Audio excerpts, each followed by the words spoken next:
शेतकरी संघर्ष संघटनाकडून जिल्ह्यातील शेतकऱ्यासाठी जिल्हा अधीक्षक कृषी अधिकारी यांना निवेदन देऊन बोगस सोयाबीन बियाणे व नकली कीटकनाशके बनवणाऱ्या कंपनीला ब्लॉकलिस्ट करण्याची मागणी केली आहे। जिल्ह्यातील शेतकऱ्यांनी यावर्षी मोठ्या प्रमाणात सोयाबीन बियाणे कृषी सेवा केंद्रामधून खरेदी केले, परंतु हे बियाणे शेतात उगवले नाही। यावर्षी पेरणीनंतर मोठा पाऊस अतिवृष्टी झाली नाही। पेरणीनंतर पाहिजे तसा पाऊस होऊन बियाणे उगवले नाहीत। परिणामी मोठ्या प्रमाणावर शेतकऱ्यांना दुबार पेरणी करण्याची वेळ आली। बऱ्याच शेतकऱ्यांनी तक्रारही केल्या, परंतु आतापर्यंत कृषी विभागाने कुठलीही कारवाई केली नाही।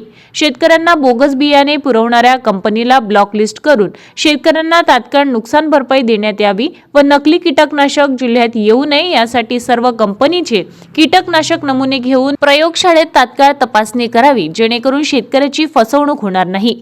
मागणीची दखल न घेतल्यास शेतकरी हितासाठी शेतकरी संघर्ष संघटना जिल्हा अधीक्षक कृषी अधिकारी कार्यालयात ठिय्या आंदोलन करेल। होणाऱ्या परिणामास शासन व प्रशासन जबाबदार राहील। यावेळी निवेदन देताना शेतकरी संघर्ष संघटनेचे जिल्हाध्यक्ष पुरुषोत्तम जाधव, जिल्हा सचिव हरिदास बनसोड, जिल्हा अध्यक्ष असोसिएशन मीडिया धनंजय मुठाड, जिल्हा प्रवक्ता विलास घुगे, जिल्हा कोषाध्यक्ष संजय ताकतोळे आदी मान्यवर उपस्थित होते। सदर निवेदनाची प्रत कृषी मंत्री तथा पालकमंत्री वाशिम जिल्हा दत्तामामा भरणे यांना जिल्हाधिकारी कार्यालयामार्फत पाठविली आहे।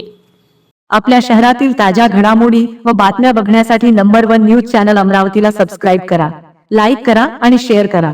संपर्क करा संपादक नितीन पाटील मुळे। संपर्क क्रमांक 9921589663।